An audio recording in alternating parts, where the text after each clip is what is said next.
A ver, espérame. Ah, ok, sí, está bien. Vimos mutación, ¿no? Sí, Sí, Ok. Este, quería platicar con ustedes primero de cosas administrativas. Según el calendario que planeamos Arturo y yo, hoy tendríamos examen, ¿no? Pero la verdad es que como a mí ni me gustan los exámenes, pues se me pasó por completo, ¿no? Entonces, tendríamos el examen el próximo martes. ¿Por qué prefiero hacer de una vez el examen? Porque si continuamos viendo más temas, se les van a juntar y el examen va a ser más complicado para ustedes. Entonces yo creo que estamos a tiempo de hacer el examen, ¿no? Con poquitos temas y hasta donde ustedes me han dicho, pues han quedado más o menos claros, ¿no? O claros, más bien.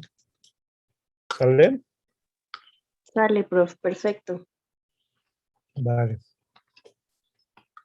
Entonces el próximo martes quedaría el examen. ¿Sí se acuerdan de cómo les platicó Arturo que serán estos exámenes? no. No se acuerdan ni qué comieron hace rato, ¿verdad? Em, Vamos a tomar la hora de clase y vamos a dejar ese tiempo para que ustedes resuelvan el examen, ¿sale? Voy a poner en Classroom el apartado para este examen y tendrá un tiempo para cerrarse, ¿de acuerdo? Entonces ahí ya no va a depender bien de mí de que yo lo cierre o no, sino que se va a cerrar y ya, si no da tiempo de que lo entreguen, pues ya, ahora sí que yo me lavo las manos como Poncho Pilato, ¿no? ¿De acuerdo? Sí, De entonces, acuerdo, profe, en Classroom, ¿verdad? En Classroom. Todos están dados de alta en Classroom. entonces objetivamente eso nos va a preguntar lo que hemos visto de evolución y mutación. Y lo que veamos en la clase de hoy. O si quieren podemos dejar lo que veamos en la clase de hoy para el siguiente examen también. Hoy, ¿qué vamos a ver? Deriva genética. Para mí estaría mejor dejarlo para el próximo examen. Sí, también. Bien. Entonces, el examen va a abarcar desde el principio hasta lo que vimos la clase anterior, que es mutación. Eh, Vamos a abarcar, por supuesto, el equilibrio de Hardy-Weinberg. Entonces, pónganse buzos con el problema y conceptos. ¿Sale?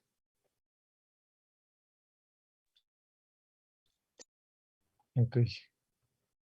Y para esta clase vamos a ver deriva genética y vamos a hacer un pequeño ejercicio a casa.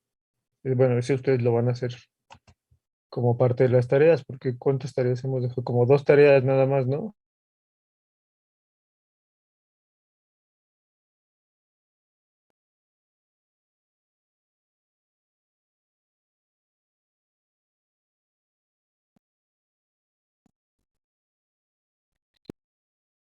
Sí, Hardy Weinberg. Igual y Ah, bueno, se me olvidó. No, pues si ustedes no me recuerdan, ¿verdad? Bueno, entonces les dejaría tarea hoy. Es que recuerden que tenemos distintos rubros en la calificación y todos equivalen a lo mismo, ¿sale? sí, Eh, Normalmente los que se conectan, de hecho, son los que están ahorita, que son pues pocos en relación a lo que están, a los que estaban inscritos originalmente en el curso, no sé, no he revisado. Entonces, más o menos, también, aunque parezca que no, yo sí me fijo quién está participando y quién no.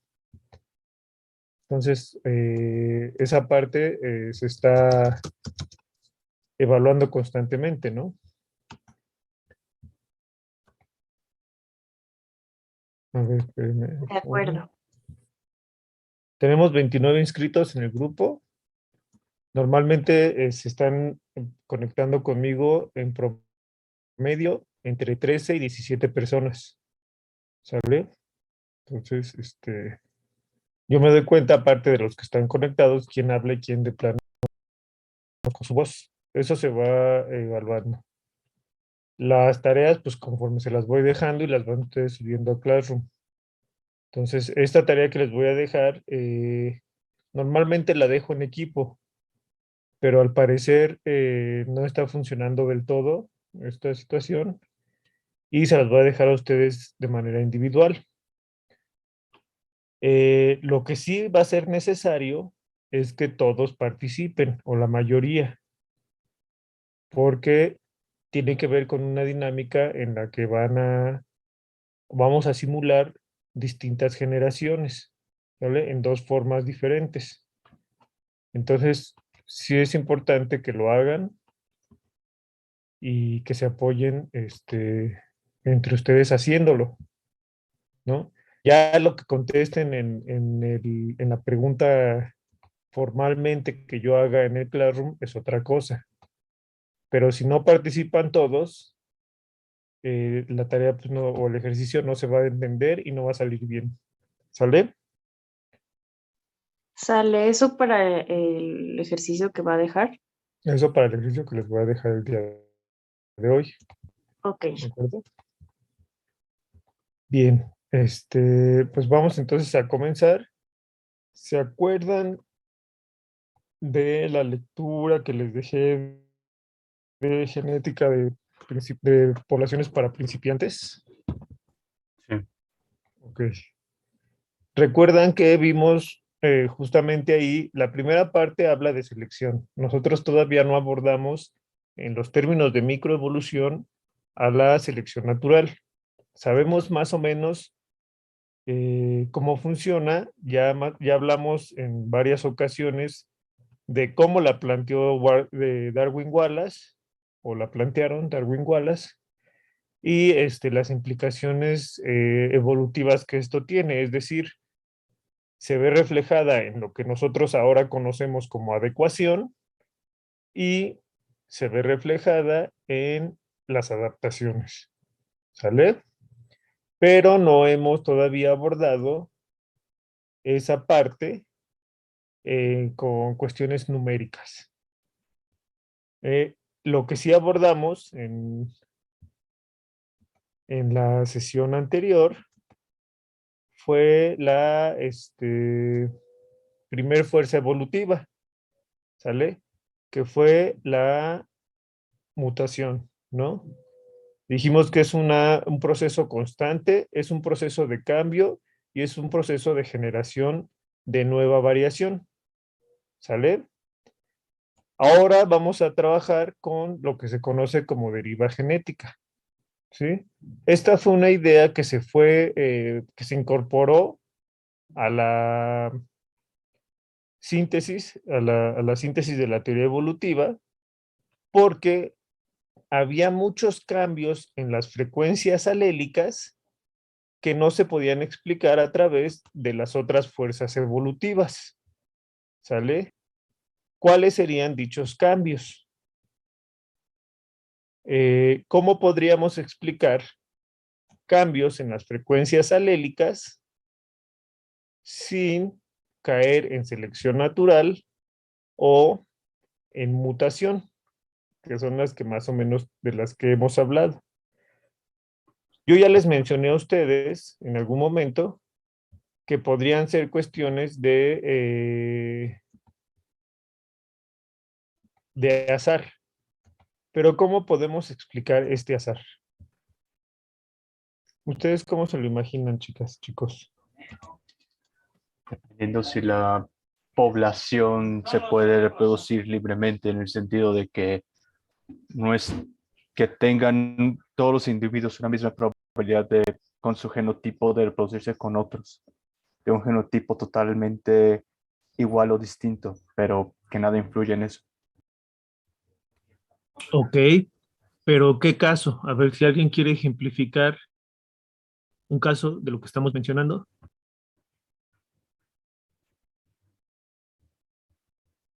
Ok, supongamos como ejemplo de deriva génica de los conejos, que tenemos conejos de todos los de genotipos posibles y todos tienen la misma posibilidad en el valle donde están de reproducirse con otros. No es como que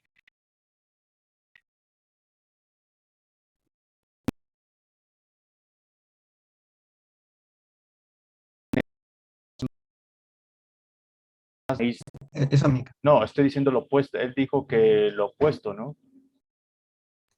¿No? Ah, usted quiere deriva génica. Sí.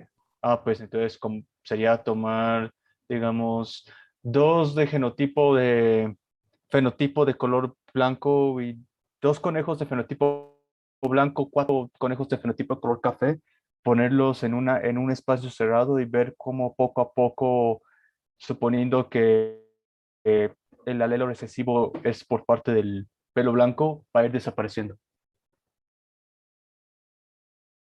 Ok. Pero ¿cuál sería la razón por la que desapareciera?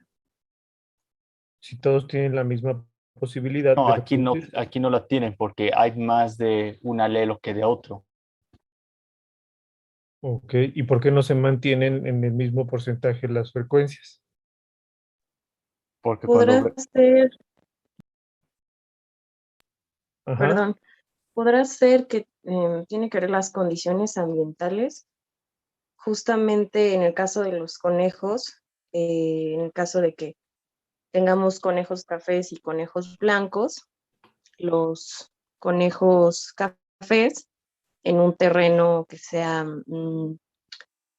eh, pues del mismo color van a tener mayor probabilidad de sobrevivir a depredadores porque no hay contraste de color. Ok. Entonces, Pero más bien si es la fuera selección deriva, natural. no, pero Ajá. más bien si fuera deriva génica, es que lo que está mencionando esta Nadia, ¿sí fuiste tú, Nadia? Bueno, lo que mencionó Nadia, sí, es selección. Es, Exactamente. ella está hablando justamente de lo opuesto, ¿no? De selección, ¿no? Porque pues ahí hay una fuerza evolutiva muy clara, bueno, una fuerza selectiva muy clara por parte de los depredadores para eliminar a los individuos blancos. Más bien en este caso sería lo opuesto, sería cuando por algún motivo, alguna subpoblación en este caso de estos conejos, vamos a suponer que por azares del destino surgió un río o una cadena montañosa que dividió a la población en dos, y resulta que en esa población, bueno, que en uno de esos lados, digamos, no, bueno, el depredador del conejo ya no tiene una distribución que se prolongue a esa sección. Entonces, con el tiempo, como no va a haber quien se coma o quien elimine a los conejos blancos,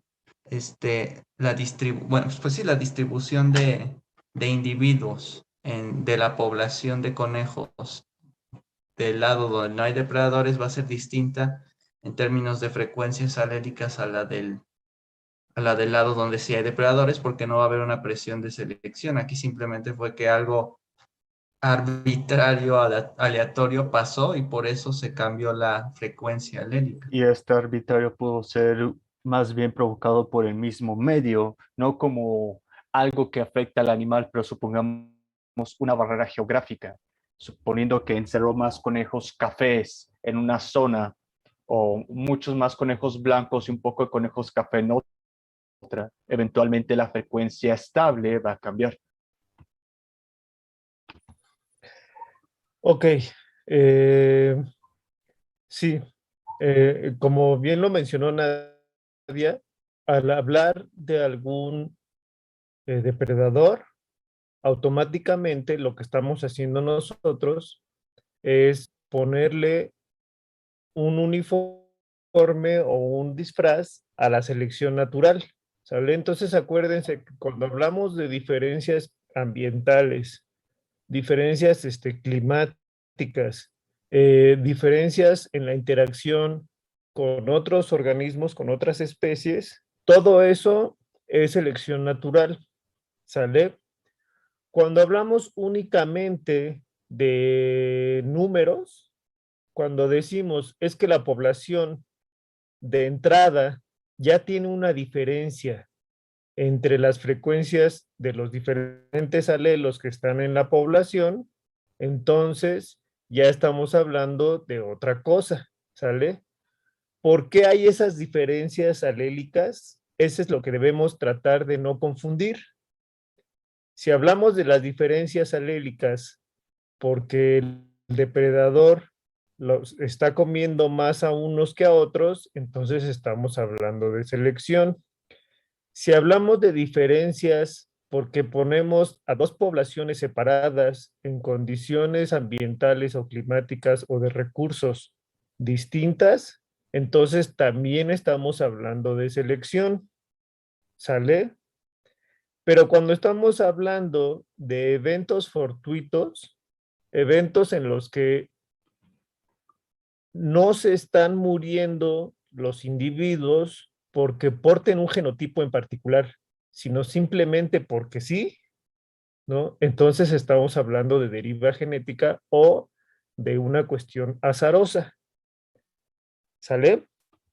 Si yo voy con mi hijo caminando en el jardín y él no se fija o por maldoso va pisando insectos que va encontrando en el jardín, no los está seleccionando por el color del insecto o por el tamaño del insecto.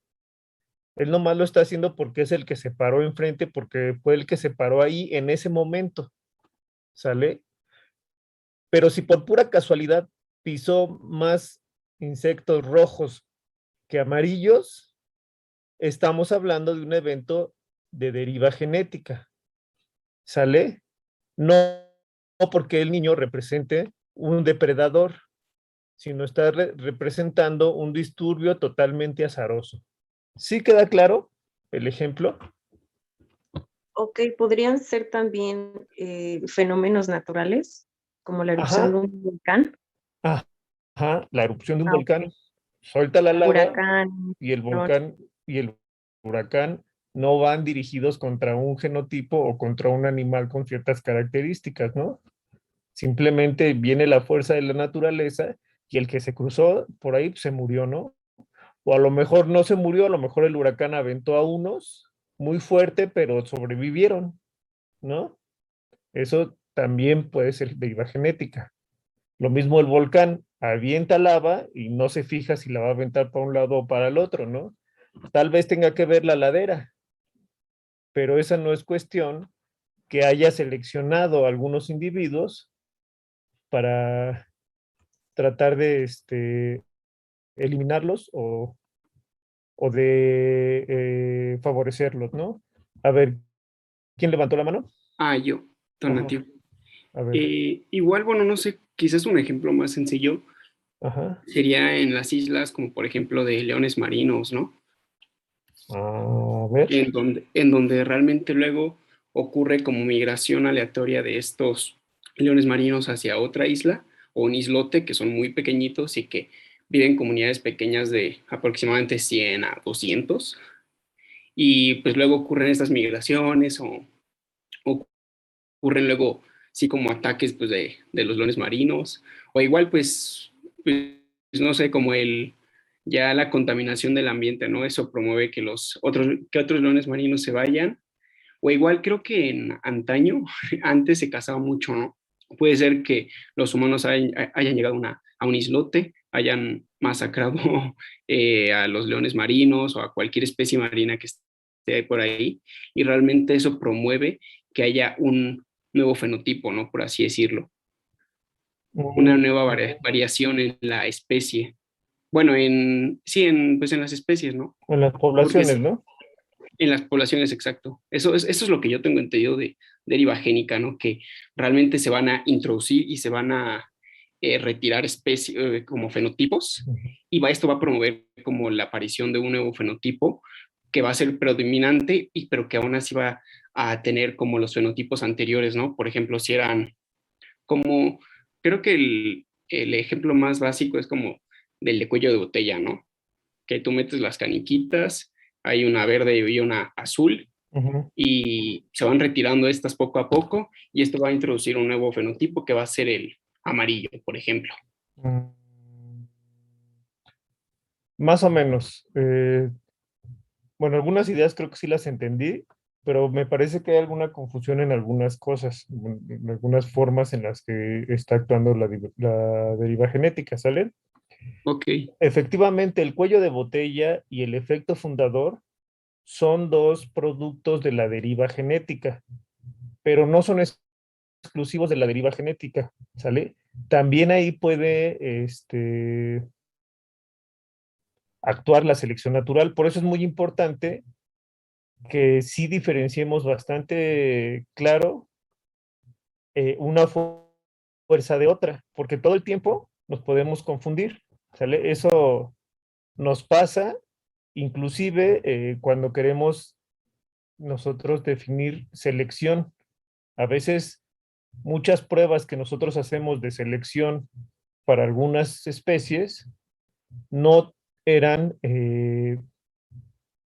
provocadas por selección. O sea, nos daba la señal de que sí, pero resultaba que esa historia evolutiva no era la correcta, sino la correcta interpretación era justo deriva genética. ¿Sale? Pero más o menos los ejemplos que dice tienen algo que ver. Lo único que sí no podríamos manejar o incluir dentro de lo que dijiste de los conceptos es la aparición de un nuevo fenotipo por producto de la deriva genética. Acuérdense que la única fuerza evolutiva que nos va a generar nuevas variantes, ¿cuál es? La La mutación. mutación. La mutación, ¿sale?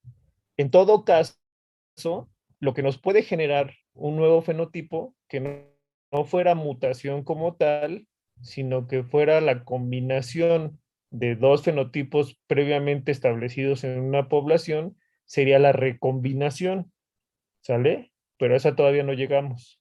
Entonces, sí es importante descartar esa idea. Todo lo demás, lo que dijiste, es correcto, menos esa última parte. o sea, lo No hay único, un fenotipo establecido nuevo por deriva genética. o sea, lo único que produce la deriva es variación, realmente, ¿no? La deriva produce variación en las frecuencias Alélicas, alélicas. ah, ok, va, va, va. ¿Vale? Bien. ¿Sí ven todos la presentación que está en pantalla? Solo aparece supuestos de Ajá, Hardy-Went, ajá, ok. pero o sea, no. Bien, entonces, vamos a verlo. Ya los hemos estado revisando.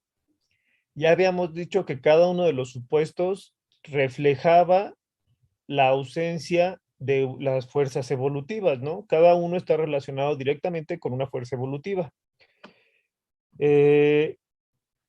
La deriva genética está relacionada con el tamaño de la población. Dijimos que si teníamos poblaciones muy grandes o infinitamente grandes o que tendieran al infinito, estábamos descartando la influencia de la deriva genética en esta población, ¿sale?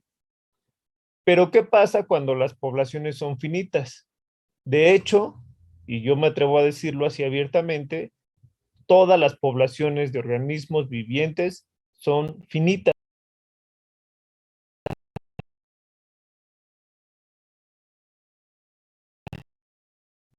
Tenemos limitantes, el punto máximo de carga, recursos, la densodependencia, en fin, espacios geográficos.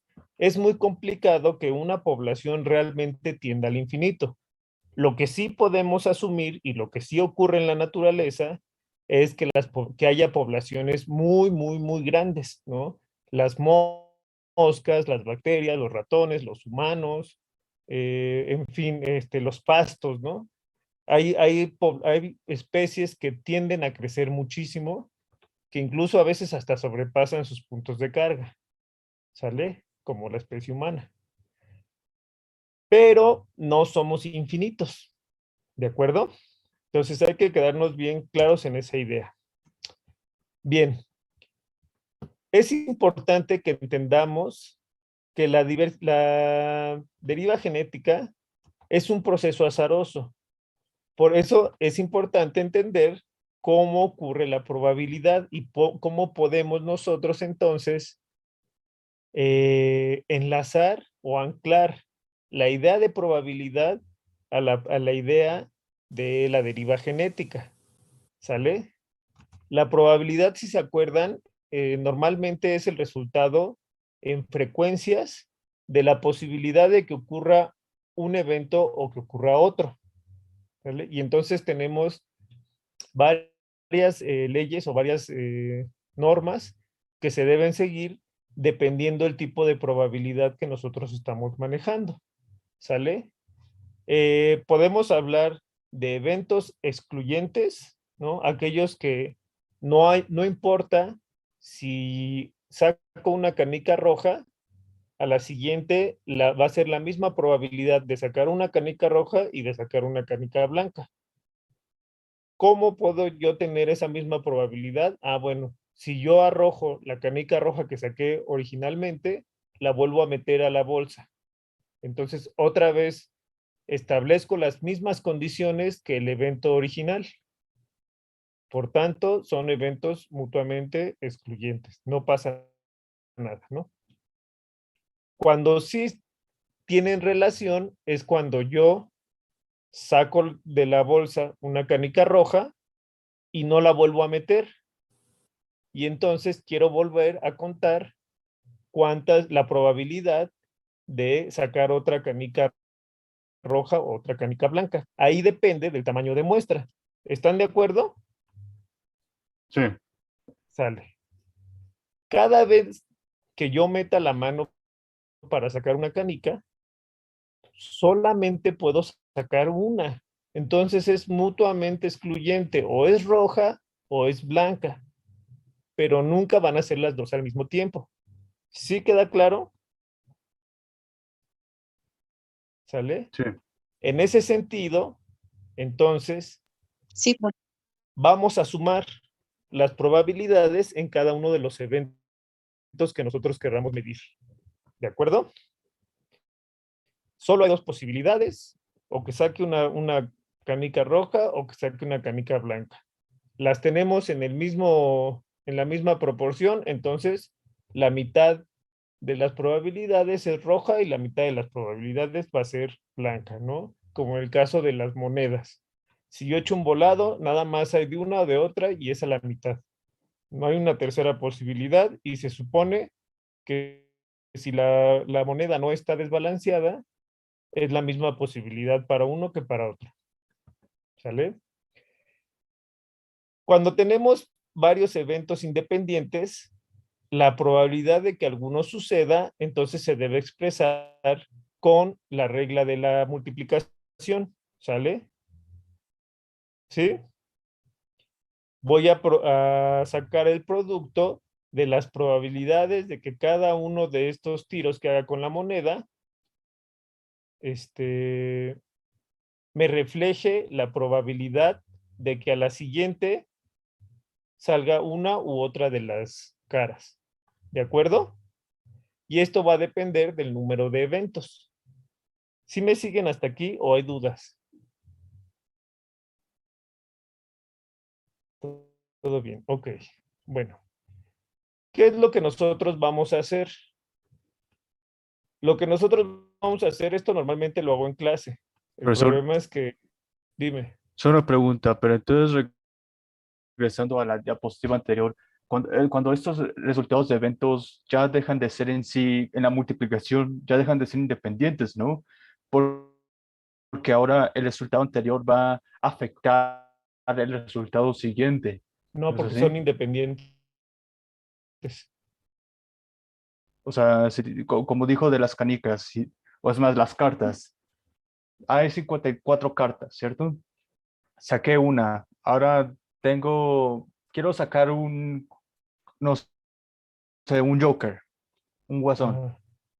Digamos que mi probabilidad es una de 54, pero saqué una carta y no era, así que ahora es una de 53. Si no regresas la carta, Exacto, si no lo entonces regreso. ya cambia la probabilidad y entonces el parámetro sí es distinto. Sí, por eso, cuando no regreso la carta, deja de ser independiente, ¿cierto? Ajá, Es lo que estoy diciendo. ajá.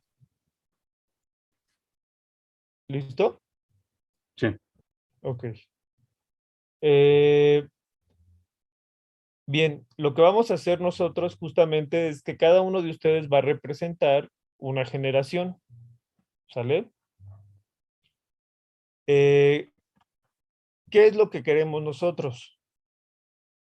Nosotros lo que queremos es representar lo que pasaría con las frecuencias alélicas en ambos casos. Uno, si yo saco la canica o saco uno de los alelos y no lo regreso. Y dos, ¿qué pasa si yo constantemente estoy regresando aquellas muestras que ya obtuve? Si quieren, al final les vuelvo a explicar un poquito lo que vamos a hacer, ¿no? Pero es eso mismo, ¿no? Van a ser independientes y van a ser no independientes, ¿no? Eh, Vamos a ver en qué momento se puede intensificar más el efecto de la deriva genética. Pero vamos a hablar un poquito más acerca de en sí lo que es la deriva genética para que nos vaya quedando más clara. ¿Vale?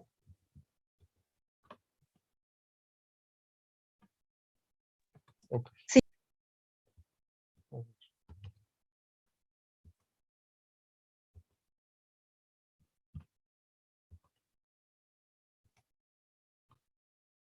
Bien, la deriva genética o génica va a ser una fuerza evolutiva que genera cambios aleatorios en las frecuencias alélicas, ¿sale?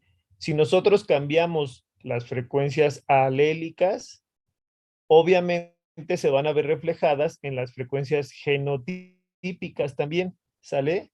Si yo tengo menos representado al alelo A minúscula en mi población, tendré menos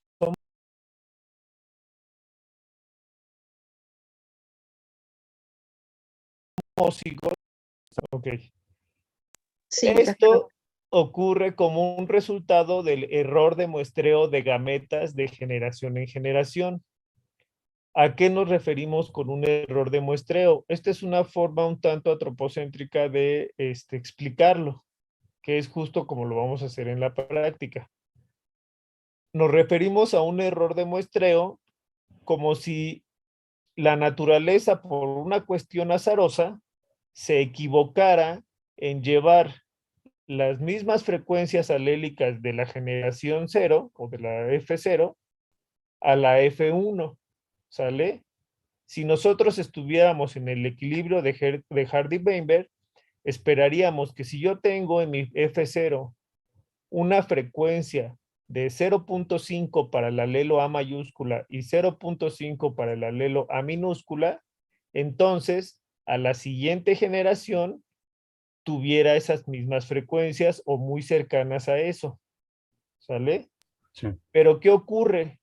Ocurre normalmente que aunque yo tenga en principio una frecuencia A mayúscula de 0.5 y una frecuencia de A minúscula de 0.5, en la siguiente generación de pronto puedo tener una frecuencia alélica de A mayúscula igual a 0.7 o 0.8 y por tanto de A minúscula 0.3 o 0.2, ¿sale? Pero yo ya detecté que no están bajo selección, solamente es por algún error de muestreo de que las gametas no se reprodujeron en la misma frecuencia. ¿Sí queda claro? Sí. Ok. Bien. Esta es una diapositiva que en realidad está un poco complicada. No ejemplifica del todo lo que pasa con la deriva genética, perdón, porque está envuelto normalmente en este ejemplo el lince, el cual es un depredador del conejito blanco, ¿no? Lo que sí podemos ver es que hay una variación año con año en la abundancia, ¿sale? De estos bichos, que no tiene que ver con la depredación que provoca el lince, ¿sale? La depredación en realidad o la presencia del lince depende totalmente de la presencia del conejito, ¿no? Aquí lo vemos, al conejito está en rojo y el lince está en azul, ¿vale? Si esto fuera selección natural, ¿cómo tendría que ser, por ejemplo, la gráfica azul del lince en el caso de sus números en 1865? Mayor, Mayor, ¿por qué? hay mayor cantidad de alimento. Porque hay mayor recurso, ¿sale? Entonces nosotros, si esto fuera pura selección natural, esperaríamos que el lince tuviera una mayor presencia aquí. Sin embargo, no es así, ¿sale? Sí es cierto que más o menos sigue una sombra, ¿no? De los números que va presentando el conejito blanco, pero no tiene la misma congruencia, ¿no? Se mantiene en relativa constancia. En cambio, el conejito blanco tiene de repente unos picos en los que su población crece mucho o de pronto baja muchísimo, ¿no? ¿Sí se dan cuenta? Eso no se lo podemos atribuir a la selección natural, o al menos no hemos encontrado esta relación, ¿sale? Otro ejemplo, es un poco parecido a lo que mencionaba su compañero con el cuello de botella. Tenemos que diferenciar entre el cuello de botella y el efecto fundador. Ahorita a ver si lo podemos explicar un poco más y si queda claro. El efecto fundador lo que va a explicar es si yo tomo individuos de una especie para establecerlos en un lugar en donde anteriormente no se encontraban. ¿Sale? ¿Cuándo podemos ver este efecto fundador? Normalmente, en tiempos humanos, este efecto fundador ha ocurrido por precisamente acción humana. Todas aquellas especies introducidas podrían más o menos representarnos un fenómeno como el del efecto fundador. Hay unos alces, ahorita se me fue el nombre, por ahí tengo la diapositiva con la cita incluso de donde lo saqué, pero hay unos alces que se llevaron de Europa del Norte hacia Canadá, ¿vale?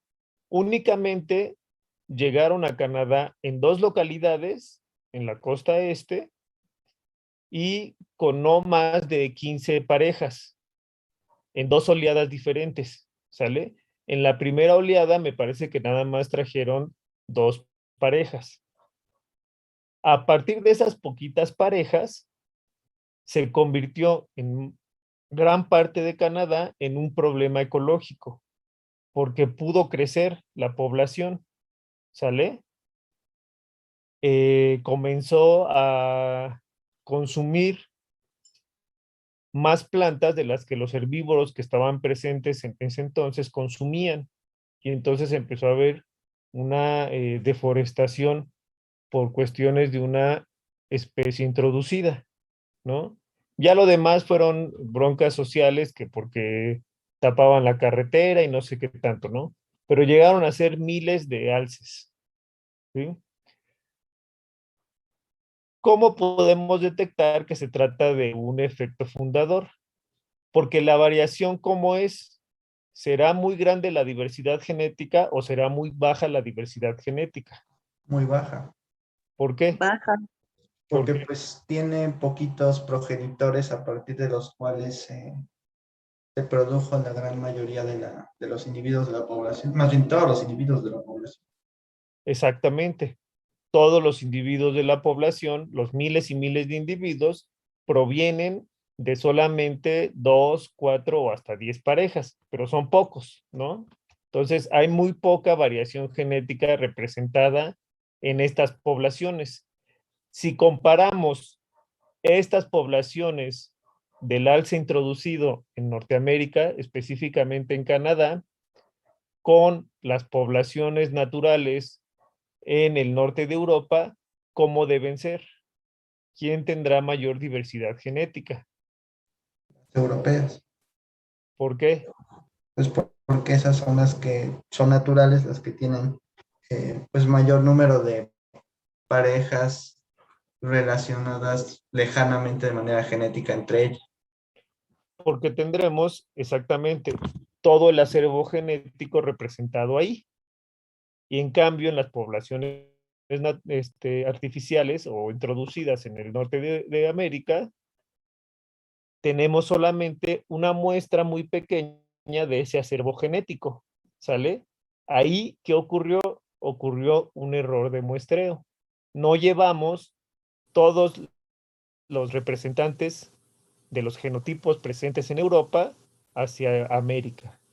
¿Sí queda clara entonces ahora sí la idea de error de muestreo? Sí, Vale. No, para mí no, profe. ¿En qué parte, Nadia? Se me cortó antes de que empezara la explicación por mi internet. Entonces, Bueno, pues, hablábamos ujú, específicamente les estaba contando de un caso de unos alces que se introdujeron de Europa del norte hacia América del Norte, en Canadá, en 2 localidades. Son pocas parejas las que se trajeron en 2 oleadas, ¿sale? Pero no se ok, murieron. A partir de esas poquitas parejas, se convirtió en un problema ecológico, ¿no? Si tú hicieras un análisis genético de esas poblaciones o de la población que está en América, encontrarías una muy baja diversidad genética, porque está representada por unos cuantos individuos ancestros, ¿no? Unos cuantos fundadores de esa población, ¿sale? de En acuerdo, sí. cambio, si revisas esos mismos parámetros de diversidad en las poblaciones europeas, vas a encontrar todo el acervo genético representado ahí. Ahí es donde ha desarrollado su historia evolutiva y donde desarrolló las adaptaciones al medio, ¿sale? Acá solamente vas a ver una representación muy pequeña de ese acervo genético, ¿sí?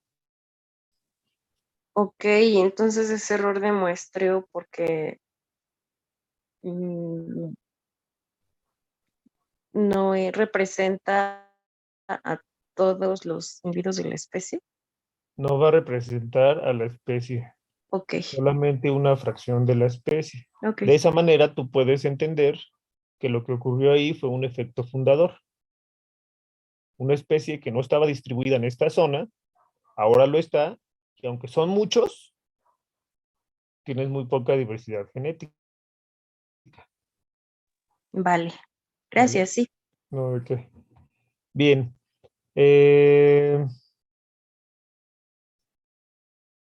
Estos mismos ejemplos los podemos encontrar en poblaciones humanas, ¿sale? Sí. Tenemos el ejemplo, bueno, uno de los ejemplos más ilustrativos es el caso de los ingleses que estaban en esta isla que no sé si alcancen a ver, ¿no? En la isla de Tristán, en el Atlántico del Sur, en donde encerraron a Napoleón. Tenían una cárcel ahí y mandaron a Napoleón ahí precisamente porque querían aislarlo por completo del movimiento que representaba en Francia. Tenía muchos seguidores, ¿no? Al ser una isla que se estableció ahí con unos cuantos individuos, la diversidad genética que podemos encontrar años después, pues va a ser muy baja, porque muy poca gente se va a querer ir a vivir a la isla, ¿no?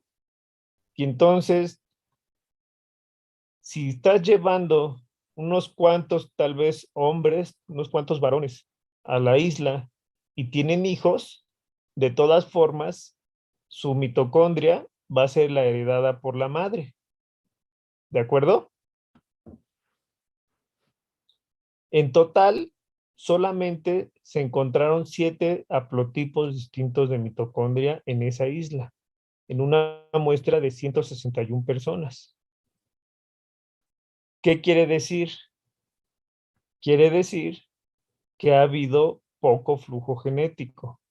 Está aislada la población, es muy pequeña y por tanto estamos viendo un efecto fundador también ahí en la población humana. ¿Sí queda claro el ejemplo? Sí, Sale. Aquí vemos esta secuencia que vemos aquí arribita, aunque es corta, está presente en 46 personas. ¿Vale? Y es la que más presente está, la que mayor número de personas tiene. Quiere decir que estas 46 personas comparten un ancestro común, ¿sale? En una mujer. Lo mismo para la última secuencia, 45 personas provienen del mismo linaje materno, ¿sale? Entonces hay un efecto fundador ahí.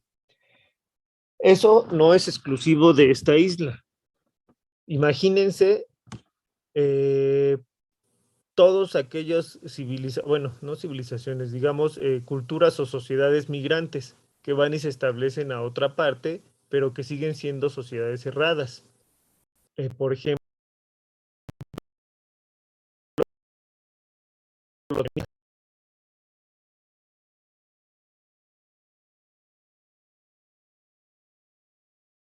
y vamos a, porque sus relaciones de parentesco con otras personas se tienen que dar en el marco de la religión.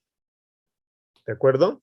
Entonces vamos a encontrar menos variación genética en una población menonita en el norte de México que cualquier otro grupo que ustedes quieran mencionar en ciudades, por ejemplo, ¿no? En donde no se utiliza tanto esa cuestión cultural. ¿Sale? Ok, los Bien. menonitas entonces son también ejemplo de efecto fundador. Ajá, sí, son ejemplo de un efecto fundador. ¿Sale? Vale. Bien. Por otro lado, ¿qué es el cuello de botella? Que mencionó su compañero también al inicio.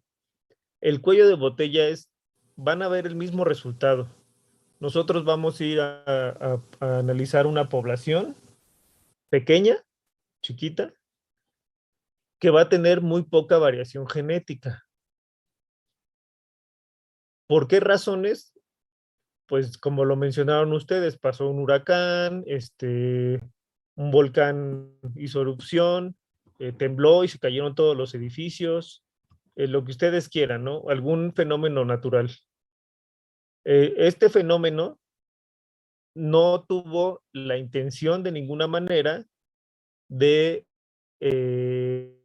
atacar o de castigar a ciertas personas por sus genotipos, ¿no? O por sus características físicas. Si mañana tiembla en la Ciudad de México,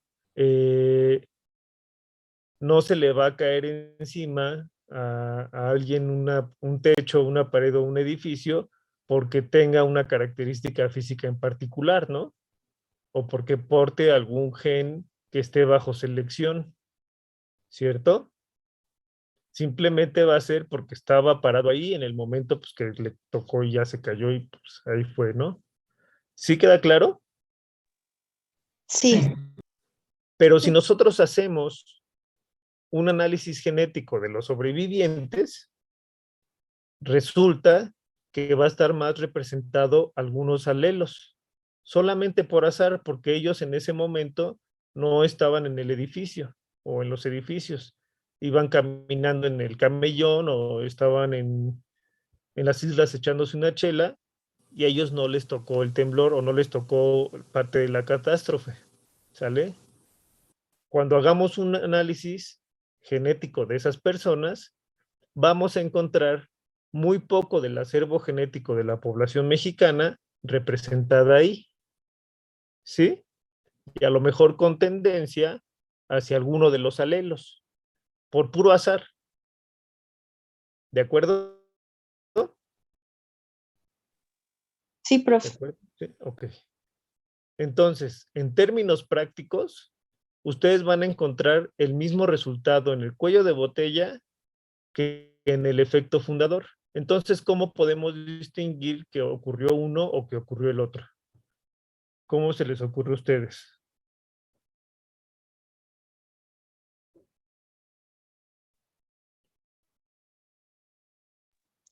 Puede ser que en el cuello de botella hubo una reducción drástica de la población.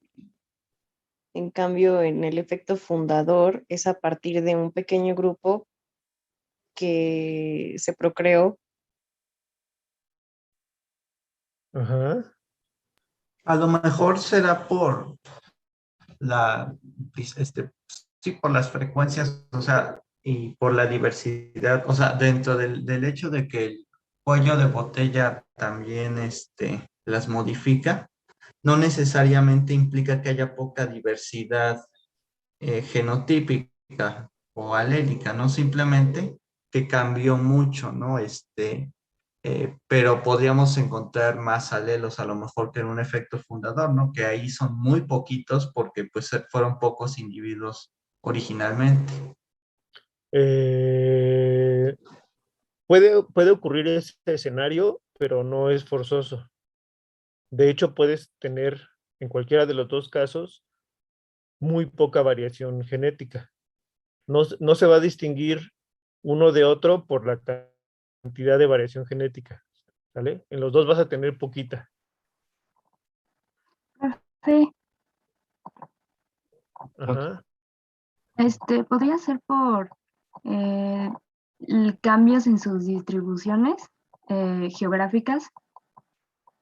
Ajá, a ver, esa idea es interesante. O sea que si es por cuello de botella, sus cambios de distribución serían menos grandes o menos distinguibles que si es un efecto fundador. Bueno, eso creo.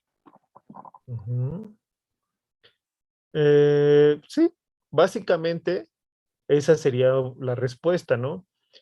Eh, ¿Puedo nosotros repetirme? no podemos basarnos como biólogos en nada más números, ¿sale? Si solo nos basáramos en los números y justo en comparar las diversidades genéticas de las poblaciones golpeadas por la deriva genética, entonces no podríamos distinguir entre uno u otro de los efectos. Pero por fortuna nosotros queremos ser biólogos, ¿no? Pretendemos todo el tiempo ser biólogos. Entonces, podemos explicar, a diferencia de los matemáticos y los físicos, podemos explicar a través de las historias o de las características biológicas de una especie cuál de los dos fenómenos es más probable que haya ocurrido, ¿sale? Si la distribución de la especie cambió o está en una nueva distribución, un grupito que no se tenía registrado, estamos hablando de un efecto fundador.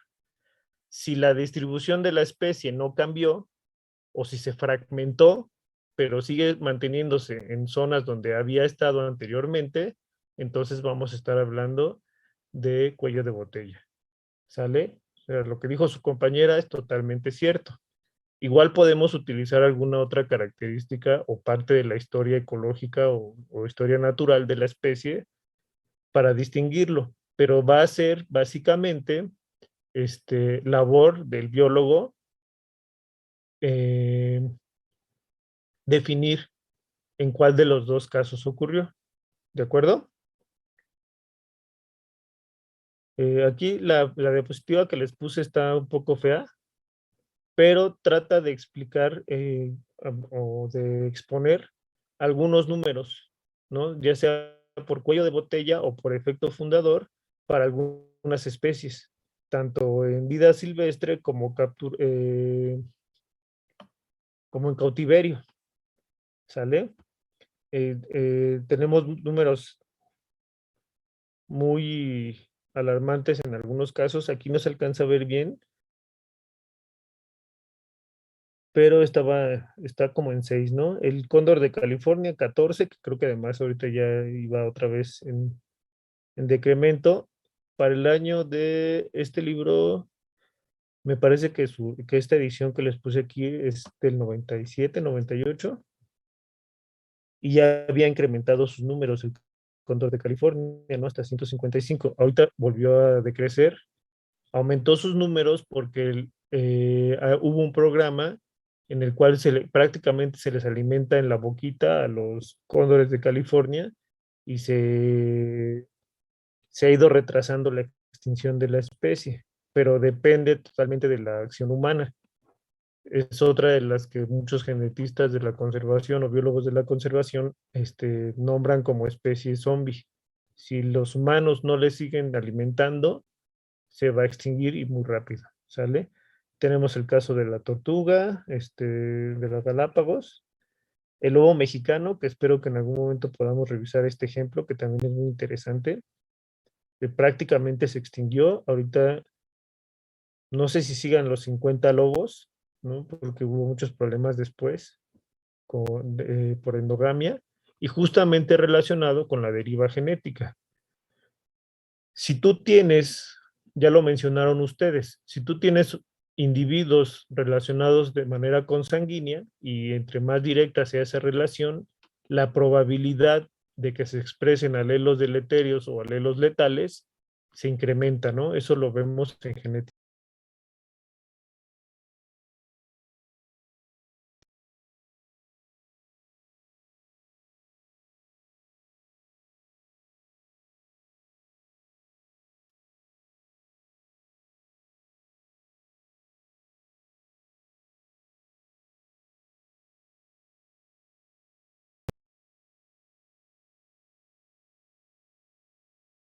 Bueno, entonces, ¿qué causa la deriva genética en las frecuencias? ¿Cómo eran las gráficas, chicos?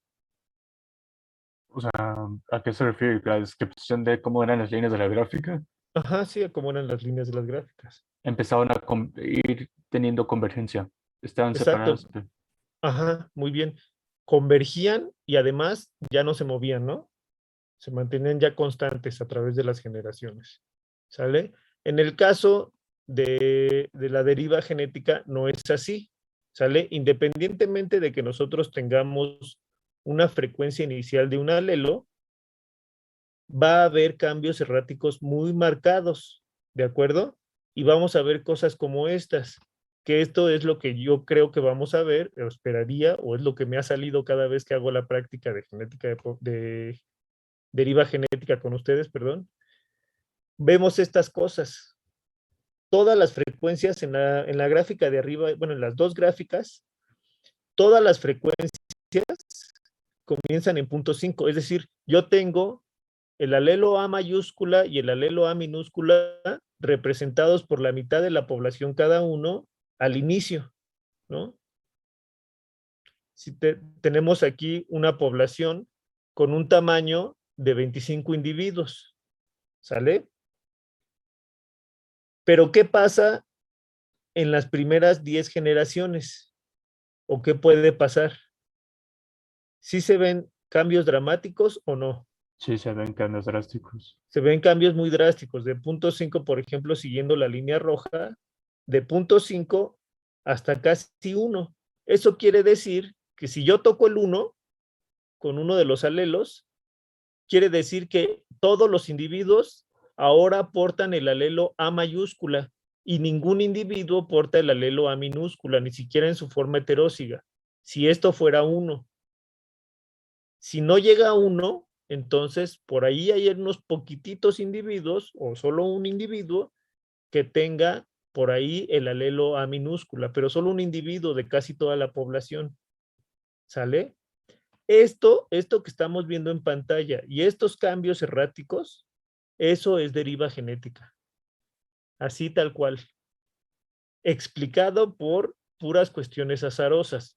Hay algunos profesores en la Facultad de Ciencias, eminencias, que dicen que nosotros llamamos o tratamos de hacer un sinónimo a la deriva genética con el azar, respecto al azar, porque no podemos explicarlo de otra forma, pero que no es azaroso, o que nuestro conocimiento está tan limitado que decimos que es azaroso. Lo que sí puedo decirles, ¿no? Yo coincido en gran parte con lo que ellos mencionan, pero también creo que no hay otra forma de explicarlo, ¿sale? Más bien creo que se ajusta este tipo de simulaciones, se ajusta a lo que vemos en la naturaleza. Ahora, como bien lo mencionaron ustedes desde el principio, cuando tenemos poblaciones muy pequeñas, también es muy normal que el error de muestreo se vaya haciendo más grande, porque las probabilidades de que se generen más heterócigos, obviamente van disminuyendo conforme va disminuyendo el tamaño de la población. ¿Sí queda claro? Sí, Seguros, seguros. Acuérdense que hay exámenes, ¿eh? Entonces, si les hago preguntas, yo no soy también de los que hace preguntas de que se aprendan de memoria, sino más bien de que piensen, ¿eh? Bien. Aquí tenemos representado para 25 individuos, ¿no? Cuando nosotros llegamos al 1, decimos que un alelo se fijó en la población, ¿sale? El alelo A mayúscula está fijo en la población porque tiene una frecuencia de 1, ¿sale? Va a ser muy complicado que encuentren un alelo con frecuencia 1, pero puede ocurrir. Cuando el alelo, al contrario de lo que acabamos de mencionar, llega a 0, entonces vamos a decir que el alelo se perdió en la población, ¿sale? Se extinguió, está fuera. ¿De acuerdo? Esto sí lo podemos ver casi todo el tiempo, solo que acuérdense que muchas veces no tenemos un alelo, tenemos un montón de alelos en las poblaciones y entonces podemos ver cambios erráticos y algunos se van perdiendo y otros pocos se van acercando más al 1, ¿no? En pocas generaciones, si se fijan aquí, para que se pierdan los alelos, alrededor de 120 generaciones son suficientes, ¿sale? O para que se fijen a otros alelos, un poquito más, tal vez, lo máximo que se llegó en esta simulación fue por ahí de 170 generaciones, cuando tenemos una población constante de 25 individuos, ¿sale? Pero ¿qué pasa si yo aumento el tamaño poblacional? Ahora tengo en la gráfica de abajo representados 100 individuos a lo largo del tiempo. ¿Cómo cambia la gráfica? ¿Siguen viendo cambios abruptos? sí, pero no tanto a diferencia de la de 25. Ajá, exacto. Sí hay cambios abruptos, pero ahora para que se gane o para que se fije un alelo o para que se pierda un alelo, deben pasar más generaciones. O a veces, como lo vemos aquí al final de la gráfica, se pueden mantener un tanto en equilibrio. ¿Sí ven? Pero es totalmente azaroso Sí. y esto es lo que vemos normalmente en las poblaciones o muchas veces en las poblaciones. ¿Sale? Entonces, el efecto del tamaño poblacional es importantísimo para la deriva genética. Entre más grande sea la población, menos efecto de la deriva génica vamos a ver. Apréndanse eso. Entre más grande la población, la deriva genética actúa menos. Entre más chica la población, los efectos de la deriva genética serán más visibles. ¿Sale? Sí, profesor. Ok. Bien. Ya hablamos mucho de los efectos que tiene la deriva génica en las poblaciones, ¿no? En las poblaciones chicas van a ser cambios muy rápidos y muy abruptos. Pero si decimos que las poblaciones, entre comillas, son infinitas, ¿no? Como lo propone Hardy-Weinberg, o que son más bien muy grandes, ¿qué pasa con la variación?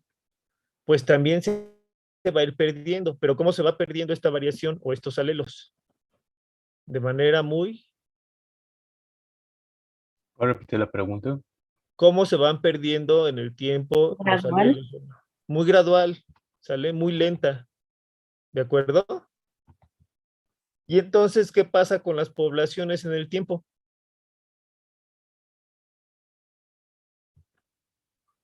Van cambiando. Van cambiando sus frecuencias alélicas, ¿ven? Esto sería entonces lo contrario a lo que habíamos visto con los equilibrios. ¿Se acuerdan cuando les dije hay equilibrios estables? O sea, convergen las frecuencias alélicas y se mantienen constantes a través del tiempo. ¿Qué pasa aquí en estas gráficas?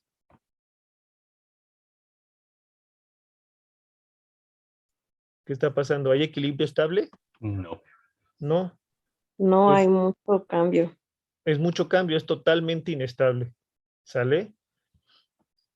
Las frecuencias alélicas se van, va a haber más variación, va a haber más varianza en las frecuencias alélicas. ¿Sale? Aquí lo estamos viendo con las distribuciones. En principio podemos tener distribuciones muy cercanas, frecuencias muy cercanas entre sí, de los diferentes alelos, y la varianza pues va a ser muy pequeña, ¿no? Si nosotros pusiéramos una media aquí, la varianza que veríamos sería muy pequeña, pero conforme va pasando el tiempo, la varianza se va incrementando, se va incrementando y se va incrementando, ¿sale? Hasta que en algún punto, algunos alelos se pierdan en las poblaciones, ¿sale? Y además provoca que vayan divergiendo, ¿sale? Sí. Sí. Vale.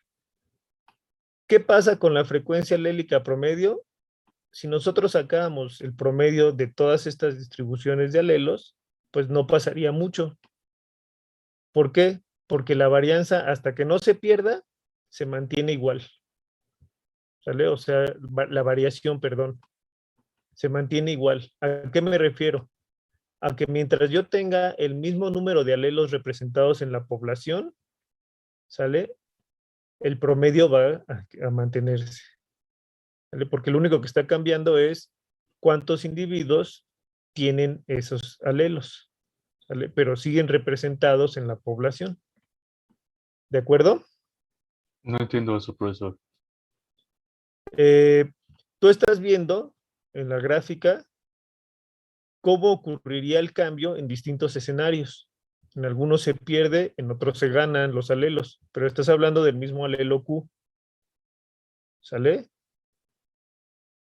Sí. Si tú quieres representar un cambio, bueno, el promedio más bien de estos cambios, de estas diferentes simulaciones Diferentes poblaciones. del mismo alelo, vas a tener un promedio muy similar. Ese no va a cambiar o va a cambiar muy poco. ¿Sale? Okay.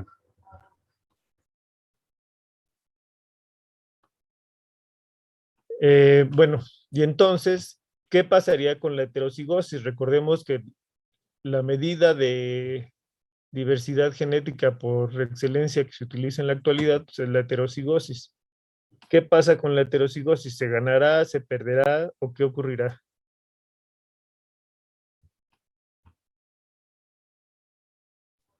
Se pierde gradualmente, ¿no? La heterocigosis siempre se termina yendo más a un lado. Se pierde gradualmente porque se va perdiendo alguno o varios de los alelos. Si yo pierdo alelos, tengo menos posibilidad de que se formen heterócigos. Sí. Y tengo más posibilidad de que se formen homócigos. Entonces, este experimento ya lo hicieron, ¿no? Imagínense, desde el 1956, justamente analizando la frecuencia en poblaciones pequeñas de drosófila. Y vean cómo se va perdiendo la heterocigosis, ¿no? Se va perdiendo hasta, aquí lo hicieron para 19 generaciones, es nada. 19 generaciones de un insecto como la drosófila, pues en tiempo humano, es nada, ¿no? Pues en esas 19 generaciones, la heterocigosis cambió del 50% o del 0.5 por debajo del punto 2, ¿no? Y si seguimos bajo la misma línea, pues en unas 25 generaciones máximo estaríamos casi tocando el 0. ¿De acuerdo? Entonces, Sí, aquí se comprueba que en una población pequeña, la heterocigosis o la diversidad genética se ve afectada por la deriva genética. ¿Sale? ¿Sí queda claro? Esto es Sí. un poco más parecido a las... sí, sería como sí, un efecto muy puntual de la deriva génica, que se Ajá, pierde la heterocigosis. exactamente. ¿Sale? Se pierde la heterocigosis, se pierden alelos. ¿De acuerdo? Entonces, la fluctuación azarosa, es decir, la deriva genética, puede resultar en reemplazo de alelos por nuevos alelos, ¿sale? Pero siempre y cuando se estén generando por mutación. No solo es que la deriva genética esté generando nuevos fenotipos o nuevos genotipos. Estos se generan por mutación, ¿sale? ¿A qué nos referimos con el reemplazo? Si unos alelos se pierden, habrá otros alelos que surjan por mutación, como les dije anteriormente, y que puedan entrar otra vez en este juego de sube y baja en las frecuencias, ¿no? Y por azar pueden de pronto formar parte del pool genético de la población, ¿sale? De este acervo genético. ¿Sí? Sí. Sí, Vale. Bueno, esta es una representación igual de la probabilidad, como lo habíamos explicado en un principio. Podríamos hacer un pequeño experimento o un pequeño cálculo con probabilidades, tal cual como está aquí, con la regla de multiplicación para saber cómo se distribuyen las probabilidades, ¿no? De las gametas y cómo se puede dar ese error de muestreo, ¿sale? Pero pues, eso ya implicaría también que hiciéramos el álgebra y llegaríamos a esto, ¿no? Esta fórmula es la representación de la gráfica que vimos para las drosófilas. No se espanten, esto no se los voy a preguntar en el examen, ya está más clavado para ustedes, pero sí tómenlo en cuenta, ¿no? Profesor, ¿puedo regresar a la diapositiva anterior que estaba tratando de copiar? Que solo porque quedó el cálculo doy vuelta a tu internet. Un momento y... Ok, creo que ya.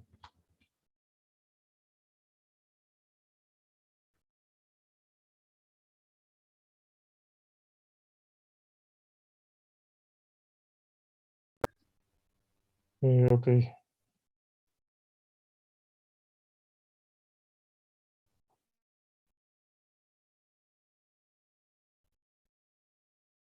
ok, bien.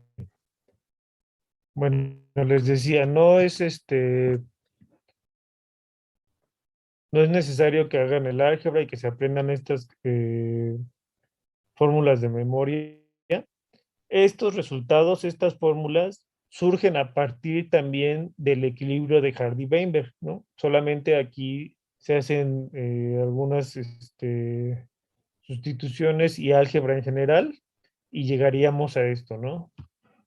Lo que sí es importante, lo que quiero que se queden ustedes de esta clase es que la heterocigosis declina en cada generación a una tasa inversa al tamaño de la población por efecto de la deriva genética. ¿Sale? ¿Sí queda claro? O sea, la heterocigosis es inversa, o más bien disminuye a una velocidad inversa al tamaño de la Mientras población. mayor sea la población, Más más lenta, más lento se va a perder la heterocigosis. heterocigosis. Entre más pequeña sea la población, la velocidad de pérdida aumenta. ¿Sale? ¿Sí quedó claro para todos? Sí, profe. Ok. Eh,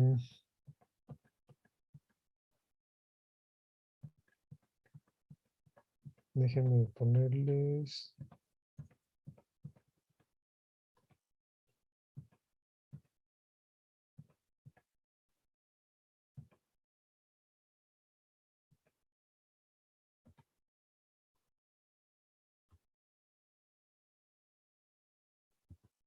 unos ejemplitos de esto.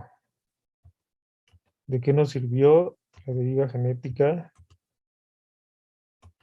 en cuestiones ecológicas, no?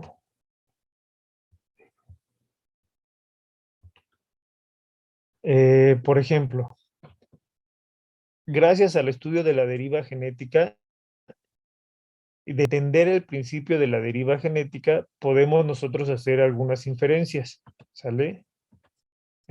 Por ejemplo, ya dijimos que tanto en el efecto fundador o en el cuello de botella, nosotros vamos a ver una frecuencia de los alelos disminuida en algunos casos. Por ejemplo, veamos el esquema que tenemos al lado derecho, ¿no? Este sería un esquema de lo que pasa con el efecto, con el cuello de botella, ¿no? Tenemos una población grande, ¿no? Y en el primer escenario, el cuello de botella es amplio, es ancho, ¿no? No es tan fuerte. Entonces, pudieron pasar a través de este cuello de botella la misma cantidad de representantes que portaban el alelo A mayúscula y el alelo A minúscula. Y entonces la frecuencia alélica se queda igual. Aquí tenemos representantes de toda la diversidad genética, ¿no?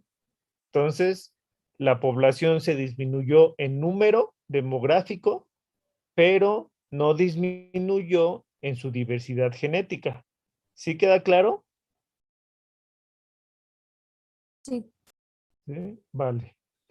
Si nosotros intensificamos el efecto del cuello de botella, es decir, la presión fue mayor, no se permitió que pasaran todos o muchos individuos, entonces ya podemos empezar a ver sesgos, ¿vale? Azarosos nada más. Todos tenían la misma posibilidad de pasar, pero por alguna razón pasaron unos cuantos. Entonces ya vemos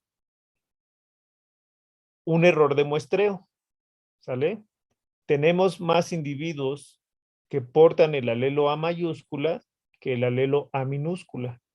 Y esto a mediano plazo ya nos mostrará un efecto, ¿no? Ya nos mostrará una tendencia. ¿Cuál creen aquí que va a estar sobre representado en las siguientes generaciones? La A mayúscula. La A mayúscula, únicamente porque está más representado después del cuello de botella. ¿Sale? Y podemos todavía ser más estrictos en el cuello de botella y por puro azar solamente sobrevivieron individuos que portaban el alelo A minúscula. Y entonces aquí la diversidad va a ser de 0. Solamente tenemos representantes del alelo A minúscula. ¿Sale?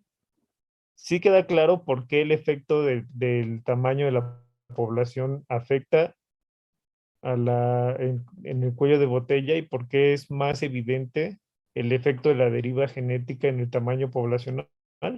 Sí, aunque sigo sin entender bien la ecuación 1/2. Al final de la clase le puedo preguntar más sobre esa ecuación. Sí, Ok. ¿sale? Entonces, imagínense que en realidad nosotros todo el tiempo estamos pasando por un cuello de botella. De una generación a otra, estamos pasando las poblaciones naturales y las poblaciones humanas por cuellos de botella, ¿no? Porque ya dijimos que la deriva genética también es una fuerza evolutiva, es una fuerza evolutiva constante, todo el tiempo está actuando, ¿sale? Pero no vemos los efectos porque estamos viviendo en poblaciones muy grandes, ¿sí? Entonces, imagínense que nosotros estamos pasando todo el tiempo por los cuellos de botella.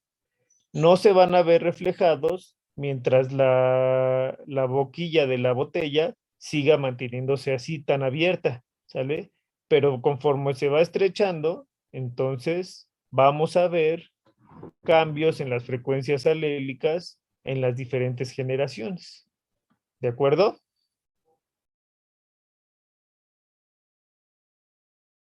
¿De acuerdo? ¿Puedes repetirlo? Mientras se mantenga el cuello de botella en la misma intensidad, no vamos a ver cambios en las frecuencias alélicas o no vamos a ver el efecto de la deriva genética. Pero conforme se vaya estrechando el cuello de botella, entonces vamos a ver más claramente los efectos del cuello de botella. Sí. ¿Sale? Este estrechamiento en el cuello de la botella o en la boquilla de la botella está relacionado con el tamaño poblacional. ¿Vale? Por ejemplo, podría ser, profe, que, no sé, Ajá.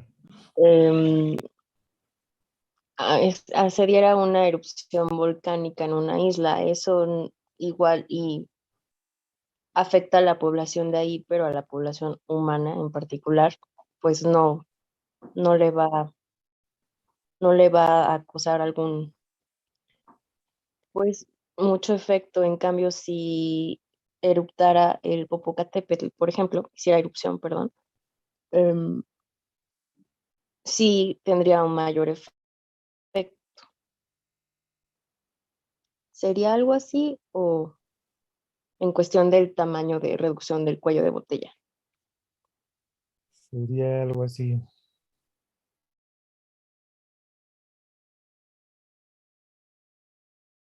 Sí, por el alcance que tendría el volcán o el efecto del volcán, ¿no?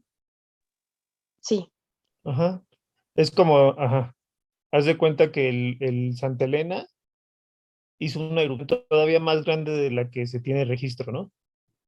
Se dice que voló prácticamente la mitad de la montaña, ¿no? Cuando hizo erupción el Santa Elena, la última vez.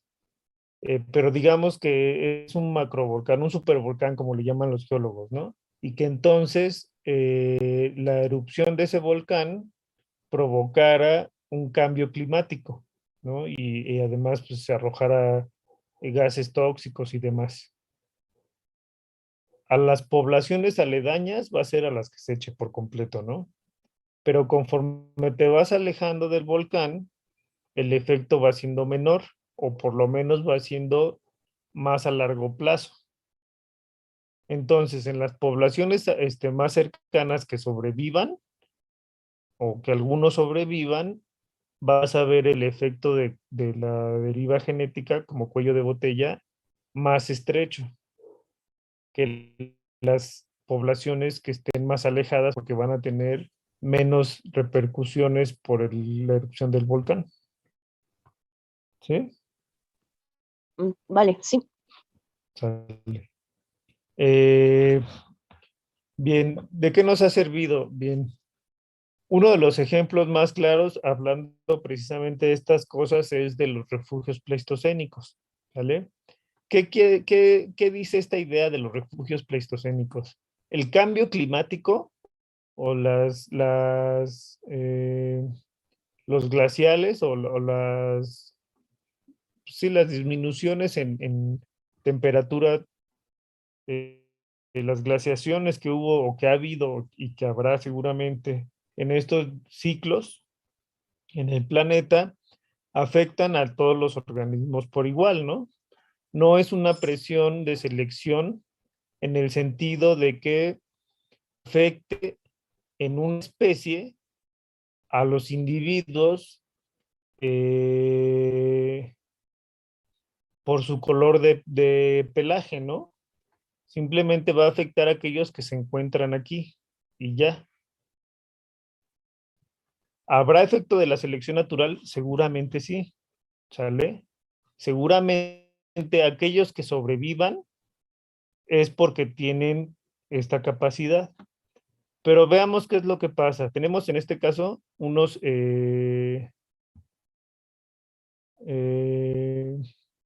llamados refugios, que lo que tratan de explicar es nuestra distribución natural de la especie e histórica está de toda Norteamérica, ¿no? ¿Sale?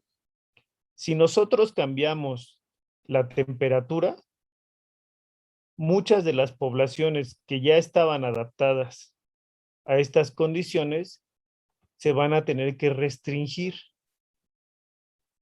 ¿Sí?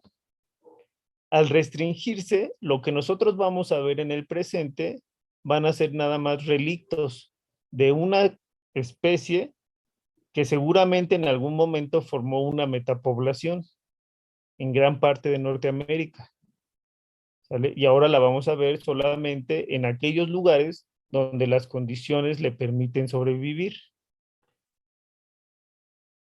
Si nosotros analizamos cada una de estas poblaciones, ¿en dónde creen que encontrarán mayor diversidad genética? Viendo el mapa inferior derecho, el más grande.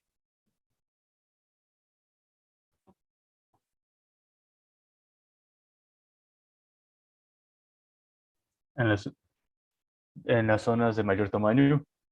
En las zonas de mayor tamaño, porque esperamos que haya una mayor representación de individuos o del acervo genético conservado por los individuos, ¿no?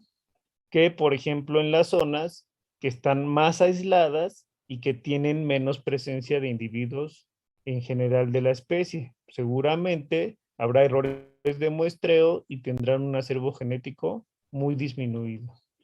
¿De acuerdo? Sí, de Sí. acuerdo. Vale. Ese es uno de los ejemplos que nos sirven a nosotros para estudiar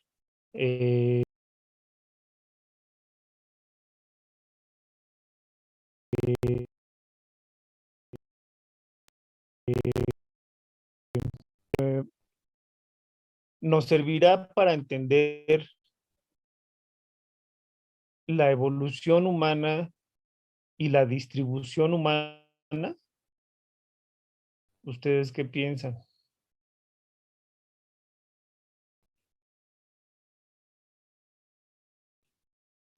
¿Para qué, perdón?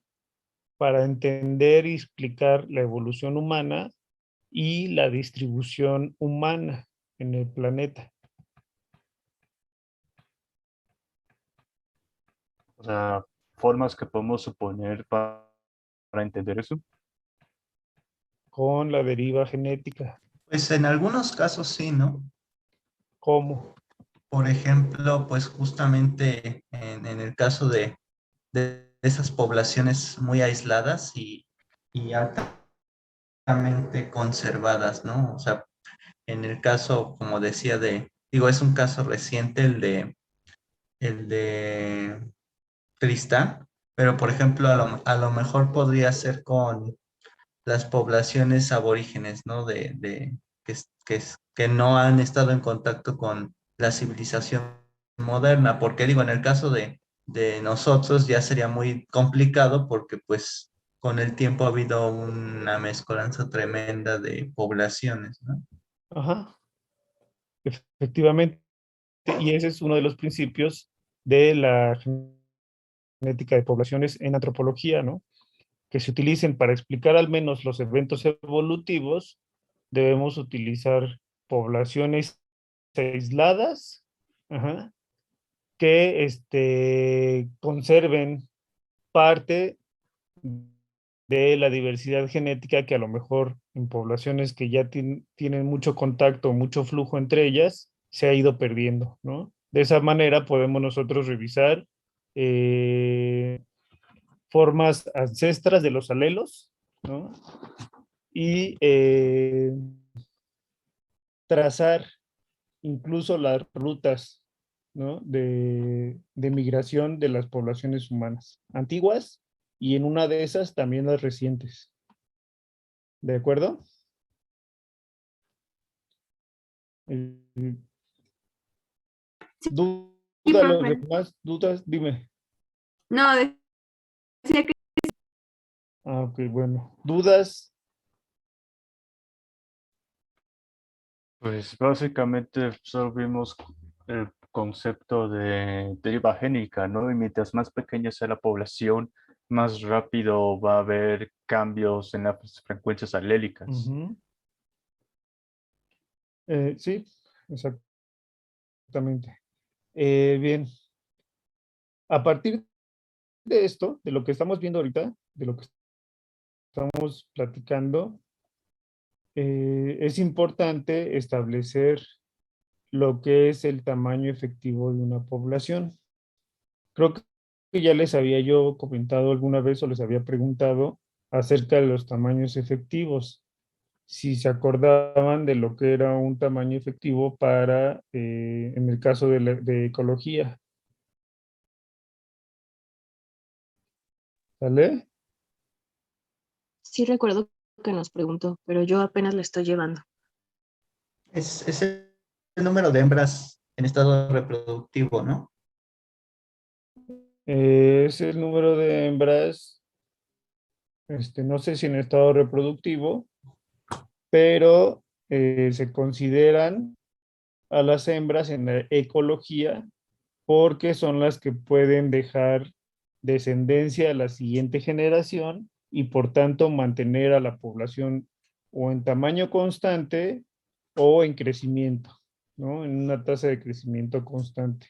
En evolución y en el caso de genética de poblaciones o microevolución, el tamaño efectivo de la población es un poquito más complejo que eso, porque no considera a los sexos por separado.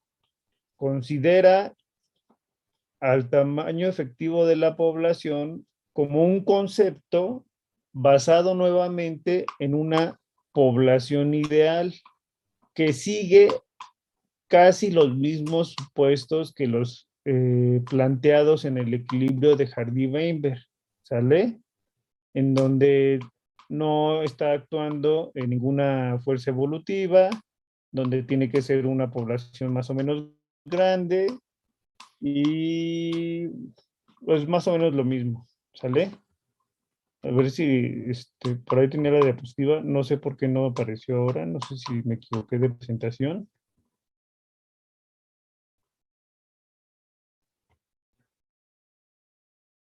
Aquí está, perdón. Aquí se las pongo. No les me traba.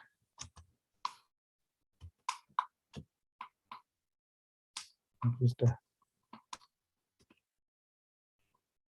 A ver si la ven. ¿Sí ven la presentación? Sí, Ok, entonces, normalmente se asume, igual que en la ecología, un número de adultos reproductivos, pero como les mencionaba, es un poco más complejo, ¿no? Va a ser el tamaño que presenta una población ideal que tendría los mismos efectos de deriva genética, ¿sale? Es decir, frecuencias alélicas, varianza o heterocigosis, que en una población estudiada. ¿De acuerdo? Nuevamente tenemos que hacer estas comparaciones. Afortunadamente, para nosotros, la comparación que hacemos cuando nosotros calculamos el tamaño efectivo de una población no es igual que cuando hacemos un análisis de Hardy-Weinberg. No tenemos que hacer una prueba estadística. Esto se queda en una idea nada más, en una hipótesis, ¿sale? El tamaño efectivo de la población que yo pueda calcular se va a quedar ahí. Va a cambiar el tamaño efectivo de una población dependiendo el marcador o los marcadores que yo utilice para hacer esta estimación, ¿sale? Entonces ahorita lo que más se acepta, lo que más recomiendan para que calcules el tamaño efectivo de una población es utilizar genomas completos o técnicas de secuenciación masiva, ¿sale? La población que les había mencionado, las características de la población ideal que les había mencionado están aquí, ¿no? Son que todos los progenitores tienen la misma probabilidad de ser padres de cualquier hijo, no importan los sexos o la autofertilización, hay panmixia, no hay selección, no hay migración y no hay mutación. Únicamente hay deriva genética. ¿Sale? ¿Sí queda claro?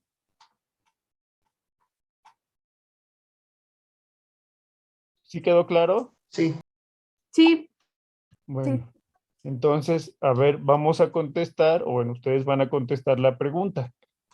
Si tenemos un censo poblacional de elefantes marinos con 1000 individuos, pero que tienen muy poca o nula variación genética, cómo sería el tamaño efectivo de esa población.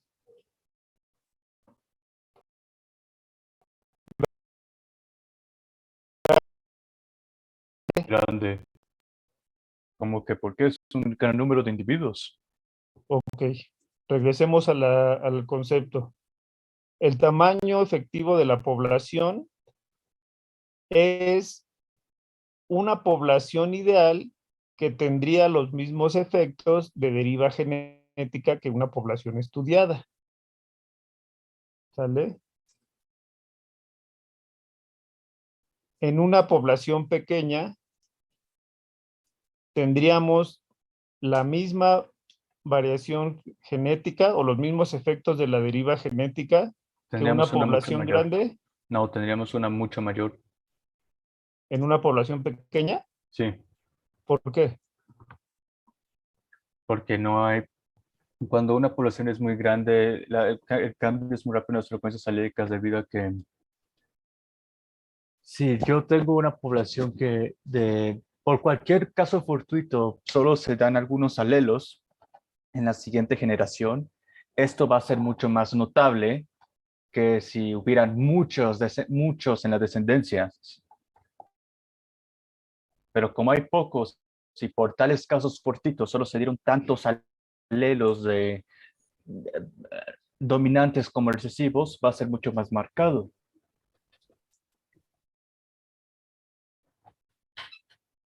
¿Se me explico?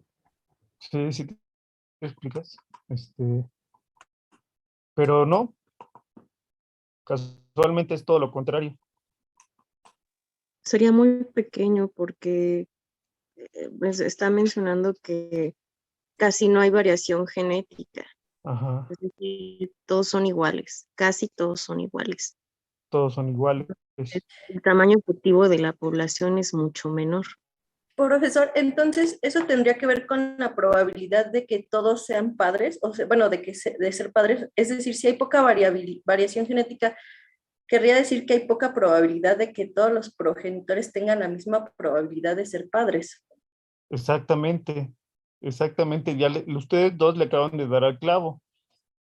El tamaño efectivo de la población en microevolución está ligado totalmente a la variación genética y a la probabilidad justamente de lo que acabas de mencionar. Profesor, ¿Sale?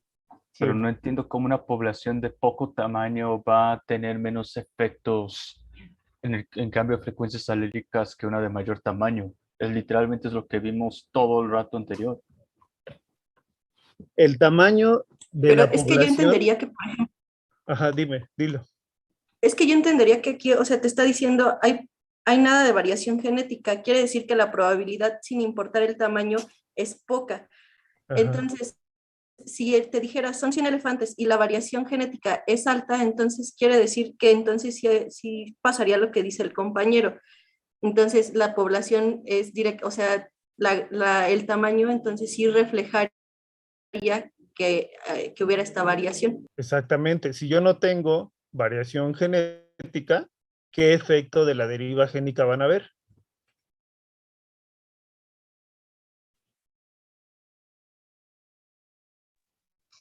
Heterocigosis. No. O sea, más bien que no hay. No hay variación, todos son Parece. iguales. Eso. Todos son Sí. iguales. ¿Cómo serían las gráficas de la deriva genética? Iguales a 1, ¿no? Pues Todo el sí, alelo sería 1. exactamente, todas serían iguales a 1, entonces no habría ningún efecto. Pero si yo le meto variación genética a una población independientemente del tamaño, entonces ya puedo ver algún efecto de la deriva genética. ¿Sí se dan cuenta? Si yo entre más variación genética le meta a la población, la deriva genética va a tener más con qué trabajar. ¿De acuerdo? Entonces, vamos a romper ese lazo que existe entre tamaño efectivo y tamaño demográfico. ¿Sale? Yo puedo tener 50 millones de individuos, pero si no tengo variación genética, el tamaño efectivo va a ser pequeño.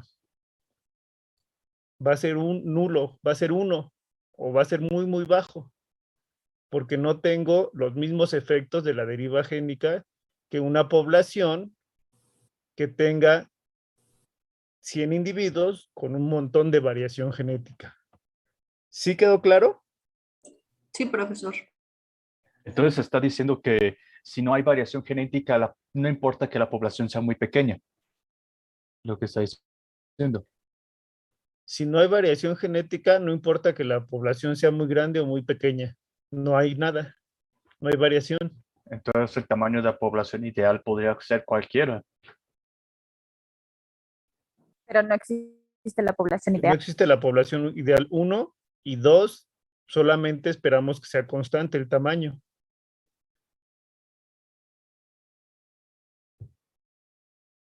O sea, de hecho, la población ideal como tal no habla de un tamaño grande o pequeño de ella, de sus números demográficos. ¿No?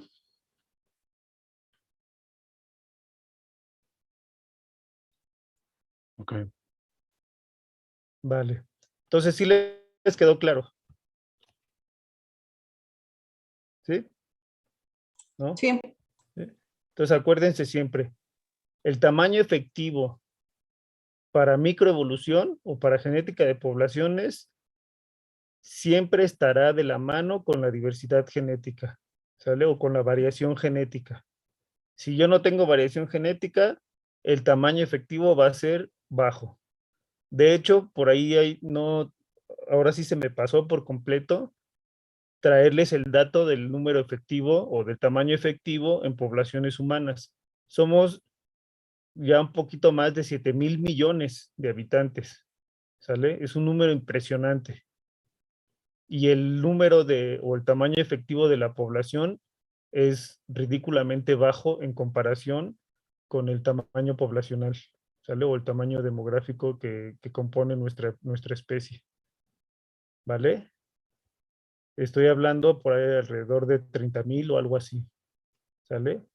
O sea que en 30,000 individuos nosotros tenemos representada la variación genética de la especie humana, que en tamaños demográficos son alrededor o somos alrededor de 7,000 millones de personas, ¿sale? Lo mismo puede pasar con con otras especies, ¿de acuerdo? Podemos tener tamaños demográficos enormes, pero tenemos muy poquita variación genética y entonces los representantes que se necesitan como tamaño efectivo son unos cuantos nada más. ¿Sí queda claro? Como el ejemplo del maguey tequilero que nos ha estado comentando. Ajá, exactamente. Creo que ahí nadie ha hecho el cálculo, pero si ya sabemos que provienen de solamente dos o tres plantas ancestras, pues ¿cómo será el tamaño efectivo de la población del tequila? ¿De 3? Pequeña. Súper pequeño, ¿no? Aunque tenemos miles de hectáreas plantadas, ¿no? ¿Sí? Y justo. Y en cambio, para otras especies de agave, de especies en estado natural, silvestres, seguramente no alcanza los mismos números demográficos que el agave tequilero, pero su número o su tamaño efectivo de la población seguramente es mayor, ¿no? Y pues o sea, justo sacar el tamaño efectivo de la población tiene grandes implicaciones, ¿no? En el estudio y análisis de la evolución. Ujú. O sea, te puede explicar tanto historia evolutiva como historias demográficas, ¿no? Porque entonces tú puedes decir, sin tener la certeza de cuál era el tamaño poblacional demográfico de una especie, sí puedes decir, bueno, en algún punto de su historia evolutiva pasó por un cuello de botella y ahora tenemos una disminución en su diversidad genética. Pero anteriormente pudo haber sido una especie con mayor rango de distribución o mayor número de individuos. Y también al revés, puedes ver cuántos, que su tamaño efectivo es muy grande, pero tus registros fósiles son muy recientes, por ejemplo, ¿no? Y entonces haces con el registro fósil una calibración y haces una inferencia, ¿no? Un estimado de cuánto tiempo tuvo que haber pasado si el tamaño fuera constante para mantener esta diversidad genética. Y de esa manera puedes también decir, si tomamos como punto de partida el fósil, entonces hubo una expansión demográfica de la especie, porque está mostrando una mayor diversidad genética. ¿Sale? Como lo que sucedió con las radiaciones adaptativas. Exactamente, así tal cual. Claro que las radiaciones adaptativas las tenemos que ver en función de número de especies, no tanto de individuos. O sea, puedes tener un montón de especies con muy poquitos individuos, pero al final, al ser muchas especies que surgen en muy poquito tiempo, estamos hablando de una radiación adaptativa. ¿Vale? Vale, profe. ¿Y esto también se utiliza para hacer predicciones? Sí. Sí, en diferentes escenarios. Ahora, lo que hacemos, por ejemplo, en el ejemplo que les puse de los refugios pleistocénicos, son proyecciones Sí. hacia el pasado, ¿no? Sabemos, tenemos capas climáticas que se obtienen del registro fósil, ¿no? Del registro geológico. Sabemos cómo ha variado la temperatura. No tenemos precisión conforme vamos viajando hacia el pasado, ¿no? Es más complicado ir determinando con mayor precisión los cambios climáticos conforme ha pasado más tiempo. Pero en los estratos más superiores, que son los tiempos más recientes, sí podemos decir, pues hace 10,000 años hizo frío y hace 18,000 la temperatura era un poquito más elevada y así sucesivamente, ¿no? Con estos ciclos de temperatura que hemos visto que se tiene registro. Ahora sabemos o se pueden hacer proyecciones de eso mismo hacia el futuro, ¿sale? En deforestación, en calentamiento global, en pérdida de cuerpos de agua, etcétera, ¿no? Y entonces tú puedes predecir hacia el futuro, de acuerdo a la diversidad genética, cómo y la distribución de la especie actual, cómo podría reducirse esa distribución y en qué zonas estarían las zonas ideales para que se mantuviera la especie. Eso está muy de moda ahora. Saber qué especies pueden estar en una zona ideal si hubiera un calentamiento global y qué tan intenso tendría que ser el calentamiento global para poder conservar esas zonas, ¿no? De donde se pueda distribuir todavía la especie y no se pierda. ¿Sale? Sí, de acuerdo. Vale. Bueno, chicas, chicos, entonces dejamos la clase hasta aquí por hoy y nos escucharíamos el martes.